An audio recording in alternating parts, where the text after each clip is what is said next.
Bien, oui, Monsieur Bérard. Je voudrais répondre à Madame Souvé, parce que je ne répondrai pas à la première partie, mais pour ce qui est de Madame Souvé, on lit un certain nombre de choses. On a conscience, on a eu droit à des commissions consultatives sur les services publics, on a appris quand les stations d'épuration ont été lancées, la construction. C'est aussi la mandature Jean Lec. On a fait remarquer d'ailleurs, j'ai fait remarquer et poser les questions, puisque en fait un certain nombre de choses avaient été lancées au préalable. Donc il y a des choses qui sont faites depuis très longtemps, etc. Moi je voulais juste vous répondre sur les thématiques 2021, parce que je ne sais pas s'il est encore temps, puisqu'on a un débat budgétaire et qu'on votera, et on aura une commission sur le budget qui sera voté début mars. Donc moi par rapport à vos orientations proposées, dans les excellentes pages de la note de présentation à compter de la page 7, si mes souvenirs sont bons, je voulais juste vous dire deux, trois choses, deux, trois sentiments. Sur la thématique Une ville plus sûre, suite aux violences de début décembre, en fait, comme vous allez renouveler des matériels roulants, attendu que ce soit dans les possibilités, les compétences de la police municipale.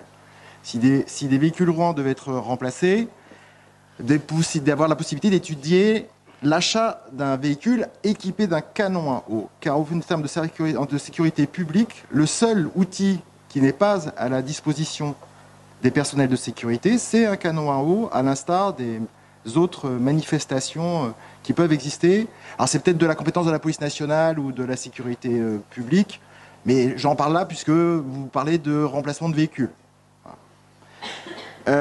Deuxième chose, un excellent schéma, c'était sur le cadre de vie. Sur le cadre de vie, vous dites que vous avez investi. Alors je vais parler lentement parce qu'a priori je parle trop vite et on me dit qu'après on ne comprend pas mes remarques. Donc sur le cadre de vie, 7 milliards 841 millions ont été investis. Je pense que dans ce cadre de vie, vous y incluez le quai ferry, 2 milliards 588 millions, et vous y intégrez le parc urbain de Sainte-Marie, 1 milliard 900 millions. Ce qui veut dire que pour le reste des projets, c'est plus de 50% qui ont été consacrés à 2 projets du cadre de vie. Et la commune, comme vous me l'avez rappelé, compte plus de 33 quartiers. Donc il est vrai qu'en période de disette budgétaire, exemple concret, on aurait peut-être pu ne pas faire les 60 millions de dépenses sur l'avenue de la Victoire. On aurait peut-être pu ne pas les dépenser, attendre, reporter l'investissement. Mais ça a été fait. Donc ça a priori, c'était prioritaire. Autre élément, vous avez décidé de faire une piste cyclable dans la mangrove. Fort de ce qui s'est passé au moment de la dépression tropicale, vu que la montée des eaux, et ça je parle à l'adjointe en charge de l'environnement, mais la montée des eaux en Calédonie est beaucoup plus rapide que prévu. On a encore vu il y a peu. Donc la question c'est, est-ce que cet investissement est sûr et garanti ? Parce que celui-là, peut-être qu'on peut aussi attendre et voir les études de faisabilité par rapport aux conditions climatiques. Et je rappelle qu'il y a un projet sur Nouville. Sur Nouville, pareil, pas un mot sur Nouville. Pas un mot sur la presqu'île. Je rappelle qu'il y a actuellement 3000 étudiants, 1000 lycéens, il y a des salariés de multiples entreprises, il y a une clinique, il y a des résidences.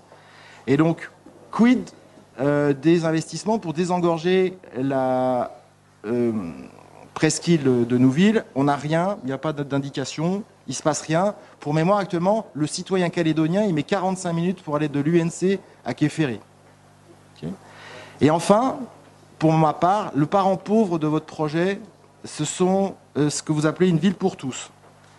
Parce que d'abord, pour moi, une ville, c'est d'abord de l'humain. C'est d'abord des gens.